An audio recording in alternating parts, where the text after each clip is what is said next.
Welcome back to The Plot. I'm Arenma. And in the living room today, our guest has come from Birmingham. And she also brought... You haven't come from Birmingham? That it was going to be part of the whole... But you're from Birmingham. But you haven't come from Birmingham. Where have you come from today? She came from East. Okay.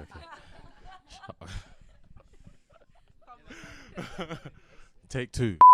Our guest is originally from Birmingham, but she came from East today, and she also brought a little band with her as well. Her name is Jaydonclover, so enjoy.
Did you call me on a banner like I told you to?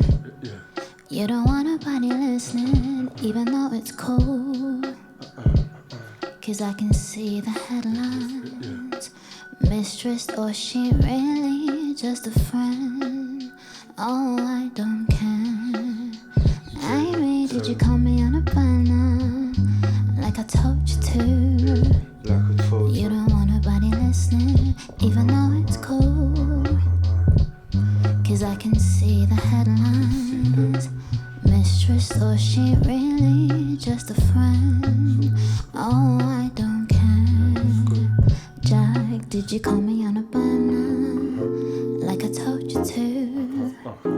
You don't want nobody listening, even though it's cool. Cause I can see the headline. Mistress, or she really just a friend? Oh, I don't care. Let's go, did you call me on a banner like I told you to? You don't want nobody listening, even though it's cool. Cause I can see the headlines. Mistress, or she really just a friend? Oh, I don't care.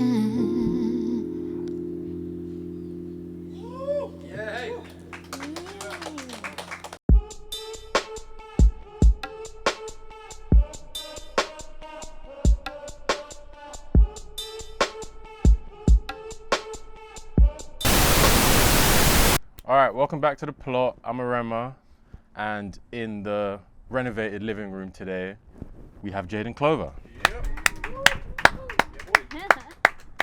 It is sick that like you're like a fan. You're a fan of you make music, but you're also a fan of a lot of artists. Like, Yeah. you know, you got the 0121 playlist, Yes. the underground playlist as well. Like, what's the importance in that? And I like the fact that you put in there, I think it was, you're just not looking hard enough. I was Yeah. just like, yeah. I've been yelling that for time. There we go. You know, but yeah, speak on that.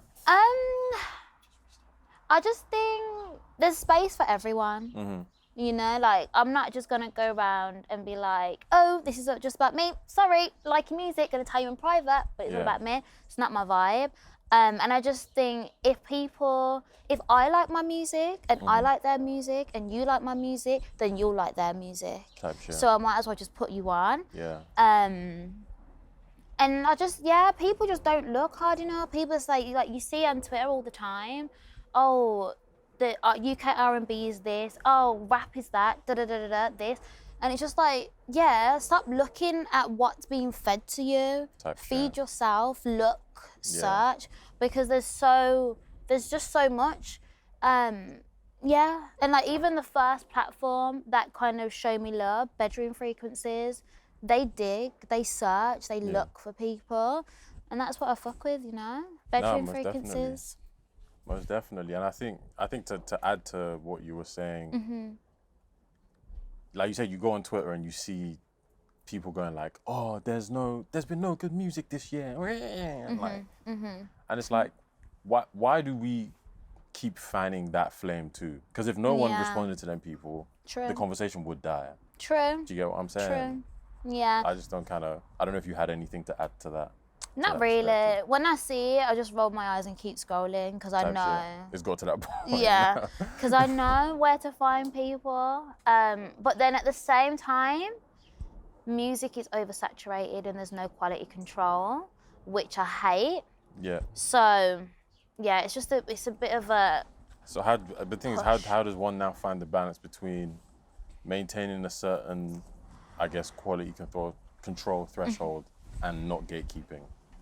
You know, because they could easily kind of like cross over, if that makes sense. Yes, because I've had like people get pissed at me for not like putting their song on my playlist before, and that's me having quality control on my playlist. Type shit. But I don't know. Someone at home just is watching this like, this motherfucking Jaydonclover. I tried for months. But I kind of don't care though, because they're my ears. Yeah, I'm not going to hurt and upset my ears to make you happy. I hear that. But I think you're also an artist, so you can kind of get away with that shit. Oh, I don't know. You kind of get away with that shit. A little bit, you know. I don't know. But I don't know. I feel there just has to be one big guy who controls everything and says, nope, that's shit, don't put it on Spotify. Yeah, that's great, let's go. But it's never going to happen, so. Because everyone's ear is different. Yeah.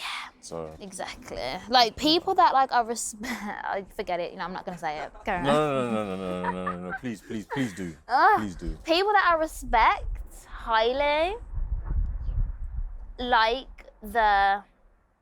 music that I don't like. Yeah. And I'm like, really? You like that? And they're like, yeah, man, I fuck with it heavy. I'm like, fair.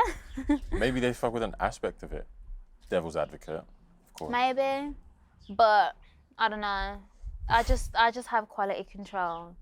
No, for I hear myself, that. I hear that. God, that sounds like such a bitch. Not really. No, but the thing is, I definitely hear it. Like, because it's so easy to make music now. Yeah. And no one put wants it up on Spotify, yeah. Anyone can do it. Like, scoop diddy whoop, you know. Yeah. Literally. Scoop diddy whoop whoop. Speaking of quality, I wanted to go back to What About Now. And I think on the hook you said, I see my pockets getting fat and my figure's getting swole. Yeah. But that shit gets old. Oof. Yeah. I want you to speak on that a little bit. So I'm an underground independent artist, so really my pockets aren't actually getting that much fatter, because especially in terms of money. Yeah. But it can also be a play on words. So my pocket's getting fatter with money, but then I'm also getting a little thick and getting a little booty. I do have a tiny booty. But then there's space for you lot as well. There we go. Exactly. Everyone loves an itty bitty titty committee. I mean, you don't need that much space, but there's space. Yeah. You know? Yeah. Funny. Bazinga. Yeah. And then that shit gets old. It's kind of like clout, innit? Like, clout is a currency right now, but eventually that shit will get old. Like, no one will care about it. And yeah, shit just gets old sometimes. Type shit. Yeah. Are you the type to? Because obviously the whole what about now thing is like, listen, you thought I was bummy, then what about now type thing. Are you the I'm gonna get you back for shitting on me today person? Not intentionally, but you kind of just work on yourself more and then there we elevate, go, and then it just happens, and I'm like, oh God, would you look at that, me succeeding? Wow, who would have thought? Yeah, nah, I just let shit happen. Yeah. Yeah. I mean, to be fair, something that happened that I was glad that did was the fact that you dropped Backseat. I really like that song. Thank you. It slept on though. By who? Everyone. I'm awake, so I don't really give a damn. Thanks for being awake. I'm not really that concerned. But yes, talk to me about that song. Backseat. It's a play on words again. Yeah. It's like you're in a relationship and you're not being given kind of enough. Yeah. So it's like, cool, I'll just take a backseat, but remember, I can also get the fuck up out the car at the same time. Okay. So that's for the person in the relationship to either pull their finger out, pull their socks up, or unlock the car doors and let me get out. You get out? You can... Well, yeah, I can get out myself, obviously, but it's just basically about taking control, I guess, of a shitty relationship. And then obviously Bex kills that. Bodied that, as she does. Yeah, she came to London when I was recording that, and she just recorded it in my room, because a lot of the singles that I dropped in 2021, I recorded myself at home. So Bex came to mine, just recorded, and Also that period where you moved in. So literally probably like Feb 2021. Bex came through and we just chilled, man. Yeah. No, I do really enjoy that song. And to be fair, I do want to carry on a bit about the whole, I guess, I'm here, but I could go. But sometimes people feel like they have to be in situations because it's like, who am I without this person? So I guess I kind of wanted to get your take on I feel like... And knowing when to get the fuck out. Too. Yeah. I think my music does talk on that quite a lot, and just kind of knowing that I deserve better. But my music is quite sad, and it's also kind of... I think a lot of my songs play as like realisation moments, as like, oh shit, this is what's happening. This is how I'm feeling. Yeah. I need to do something about it. Yeah. So it kind of just, it's just for my listeners as well to kind of think, shit, I'm in that situation. I should probably do the same. Yeah, but you said another question. I forgot the follow-up question of that. No, it was just that idea, because like, I was saying, like, a lot, especially nowadays, a lot of people, I guess, are with whoever they're with. And if you're watching this and you feel something, you're that person. Yes.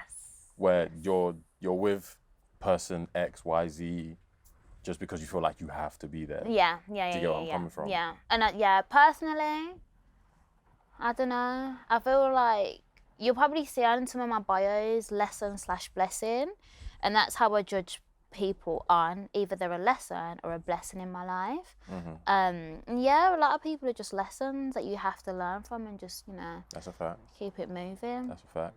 Yeah. Do you reckon you've been a lesson in someone else's life? What do you think that lesson was? God. Maybe. Yes. And I think you don't have to get specific or mention names, but what lessons I would love to mention names. But like being taken for granted, I would say. Yeah. Like, I think because I'm not like, oh, so cool, like swag, clout, people don't see my potential. Yeah. So I'll be taken for granted. My kindness will be taken for weakness. And then it'll come to a point where it bites them in the ass. And they're like, oh, shit. And it's like, yeah, oh, shit. She's spitting with no beat. It's lit. Yeah. Yeah. I guess how do you deal with that now, maybe versus say a year ago, A a year and a bit ago, So now. when you didn't know any better or hadn't come to the realization of that yet? So a year ago, I'd cry to myself, but now I cry to my manager about it. I don't think she heard that. Did you hear it? And then cry to my therapist about it. Yeah. But I don't know. I don't know. Like, I find it difficult because I can take myself away from people, or I can just be a bitch. But that's not in my character. Type shit. So it's hard. It's hard to find a balance, because if I just switched up and was just like, I'm not talking to anyone, I'm not going to let people in anymore, that's not who I am. You know, that's not feeding. That'll probably do more damage to you. There we than go. to them. I Yeah. wouldn't be feeding parts of me that I know I want feeding with friendships, you know, things like that. Gotcha. So I don't know. It's hard. It's difficult. But What are you going to do, right? yeah. Yeah. People be people, innit? There we go. But you know, speaking of people being people, Uh-huh. obviously you've done a little performance of some unreleased shit for us today. Yes.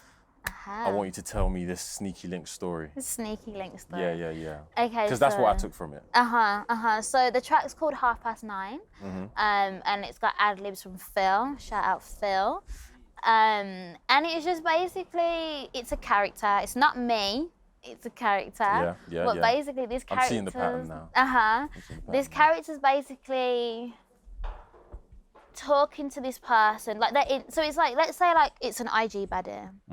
And there's this person in their DMs, and they've got to know each other, got a bit closer, but then they find out that they've got a wife. Yeah. Or a husband. You never know. And yeah, but this person that they're into, this husband is a big star. Yeah. So, you know, like back in the days when people would tap into people's phones and like the news reporters would listen to conversations and like leak them. Yeah. It's kind of like referencing that. So it's like, come and see me, but call me on a phone that isn't connected to you. It's a burner, basically. This reminds me of Scandal. Yeah, I've never. You never watched Scandal? No. Okay, that. But it is a scandal. Someone watching this has watched Scandal. Yeah, it's about a scandal, and it's basically just saying, like, you know, I could see the headlines already, like they're probably going to talk shit about me, but I don't care because I want you. Yeah. So, yeah, it's a bit of it's a sexy, cheeky one, and it's produced by Gumsoul, who's also from Birmingham, and he's sick. And he produced Lullaby, I'm Recovering Lover as well. Oh, nice. Yeah, so I'm like 99% Dylan. Yeah. And then the 1% Gumsoul. Oh, okay. But I can see you, like, you're still playing pretty close to your roots and Yeah. whatnot, which is kind of a beautiful thing. Yeah. You know, is that? Ooh, I don't know if you thought about this, but is that just gonna be a throwaway? Like, hold that until I'm giving you the real thing, or What, the is that- song? Yeah, is the Oh song no, a the single song's for a the project? song. or- Yeah. It's for a project. But that is, that's on its way. That is It's on coming its way. out this year. Yeah. It's on its way. So I guess you're growing up. Your mum's playing all this music around you. I guess you moved house to another part of Birmingham. Yeah. Is that where how long have you known Dylan the Infamous? So- Between when you've met and then when you start actually working together. Okay, so I was introduced to Dylan from SoundCloud, probably like back in 2016, maybe. Yeah. And I was like, wow, I love his beats. Oh my God, I want to work with him. So I DM'd him on SoundCloud, and he was like, yeah, not right now, but like in the future I'll holla. He never did. And I always hold him to that, and he hates his story. But probably about 3 years later, I worked with Franklin Armstrong, and Franklin Armstrong, basically he put me onto Dylan. Yeah. And then Dylan was like, okay, you're sick, you're good, I'll send you some beats. So 2019, he sent me beats. I started writing Recovering Lover, my debut EP. Yeah. And then Jan 2020 came along, and we're at the pub. And someone's like, oh, where are you from? And I said, well, what area? I'm from Great Bar. And then someone was like, what school did you go to? And I said, Great Bar. And they said, oh, Dylan went to that school. I said, shut up, no he didn't. He said, no, Dylan went to that school. I said, Dylan, come here, what school did you go to? And he said, and I was like, so where do you live then? And we live on the same road and have done for 20 years, and we didn't know. Oh, yeah. wow. Yeah. Maybe you were just another DM to him. Yeah, he's just You know, a bougie he's- bastard. That's or why. maybe or yeah, that reason. but I don't know the man. But Dylan's so good that if he was to just give his shit to everyone, it would just be, oh, it's just another Dylan Yeah. beat. But Dylan's special. Dylan's very, very special, and I'm honoured that he sees my vision and that he fucks with me so heavy. Because we've probably got like 3 projects in the pipelines. Oh, wow. So yeah, like that's my bro, man. That's my baby bro. And you said he sent you beats for Recovering Lover? He just sent me beats just cause. Or and he sent you then- beats and some of them ended up... No, all of them. All of them. So like I sat down, like sorry. Sorry to the tail. So how I work is like I just play the beat, I'll write, and if I feel like okay, that's what I want to do, then I'll go into the next one. So I literally listen to like these about 7 beats, and I just Yeah. wrote to every single one, and every single one ended up being on the project. Okay. So organically, I just wrote a project with happened. Dylan's beats, just like that, and he was like, "Yeah, cool, let's go with it." Do you remember, I guess, not physically, but in terms of, I guess, emotionally and mentally, where you were at when you wrote that project? Because it's very, I mean, that's just how your music is from the outside looking in, but it's very vulnerable. Like, Yeah. it's like, here, have this. Yeah. You know? I don't know, because like I say, like I write as characters. So some of the songs played a role in my life, but some didn't. But it's like mainly like the cheeky things that I say, like on Jones, the interlude. I'm like, if you just left me alone and you didn't call my phone, Yeah. I'd be sitting at home on my Jones. And that's kind of a reference to one time me and my friends went to go and find this guy's car to throw chocolate milk on it, but we couldn't find it, Oh my so we didn't do it. But it's an example. If you just leave girls alone, we won't do crazy things. You know, if as a Yeah. guy, if you're not ready for us, leave us alone. You know? Ready for you in what sense? As And whatever a girl has said, this is what I want from you, and a guy's like, okay, cool, yeah, cool, I can give you that, but then he really can't. Yeah. You know, don't oversell yourself. Don't be a dick. True.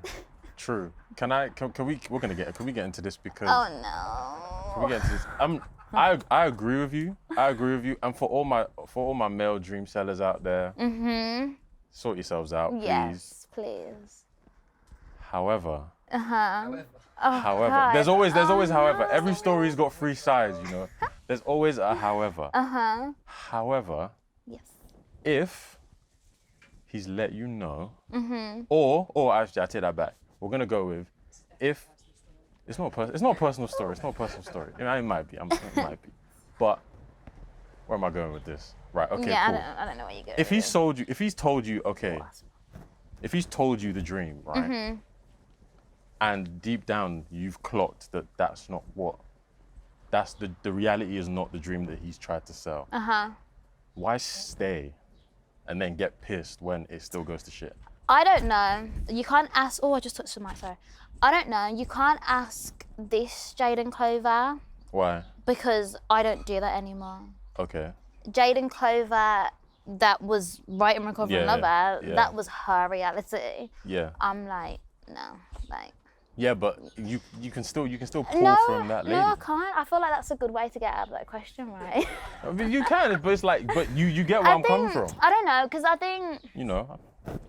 And this is me trying to. This is not me coming at that Yeah, Jaydonclover. yeah. I'm just trying to make sense of it myself. I don't know. Because that's such a common thing that happens. But we know Yeah. after it's too late, so we're already emotionally invested. And Mm-hmm. this guy knows that we're going to get emotionally invested because he said, here you go.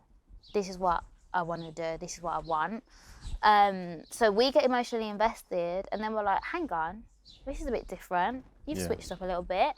And then that's where it comes in. So it's when their behaviour changes. Because you know on the very first song, the very first song is an interlude, feeling. Falling. I believe you said something along the lines of, I guess falling out of love or something, like learning to walk again Yeah. or something yeah. like that. And that's I guess that's where I want to have a bit of a conversation, because I'm like, a lot of the time I feel like with relationships that I've seen anyway, Mm-hmm. people feel like they have to change themselves for the sake of the relationship. And like, where does that come from? Well, Like, what's the thinking with that? the whole project is basically about rejection. Yeah. Though, so it's not, the interlude isn't about like being in a relationship with someone. It's basically saying, falling, catapulting out the sky. Yeah. So this person's kind of had me up there thinking, yes, I'm gonna get all that stuff, and that's me, and they've gone like that. So now I'm falling. Okay. So then it goes into here, and I'm here, and I've fell, and I'm like, shit, how did I get here? Like, because you lose a sense of yourself when you really like someone, or when you're in lust, love, whatever. The problem is that we lose ourselves. We're not actually sane, you know, if that makes sense. And No, we've got these that makes sense. rose-tinted glasses on, and we think something is what it actually isn't. So that's kind of what the introduction is about in that project. So is there a bit of, I guess, accountability on your part too, or that lady's part? No, I think the whole project. Especially if you sold you a gym and was like, yo, listen, I want this and this and this, and didn't do that, I hear it. I hear it. But if it's sometimes if it's a vibes thing or whatever, and you just so happen to find yourself at the bottom of the sauce pot. I mean, let's remember, this is a character. This is not actually me. Yeah, that's why I said Because that that's one thing that music does. People get me mixed up with the characters, and I fucking hate that. But that's a relatable character, though. That's a very relatable character. it is relatable, but yeah, because I write to be relatable. You know, I make these characters to be relatable. I'm not just gonna write any random bullshit. People are like, what's she talking about? What does that mean? But I think I forgot the question now. What was the question? No, it was just, isn't there some accountability on her? Not to say that it's all on her, of course, but there's accountability on both sides is what I'm trying to get at. Yeah, there probably is, but the character doesn't take any on the project. The project is on me, like the characters, I'm saying me, the characters projecting, and they're just like, you've done this, you've done that, I'm not good enough for you, you do this to me, da da da da. So yeah, I don't write about taking accountability. That's accountability, I hear that. Well, I look forward to it. Yeah. Thank you very much for coming to the living room. Thank you for having me. We've had Jaydonclover, I'm Arenma, and that's Plot London. Hey. Yeah! Oh, that is my bitchiest interview yet.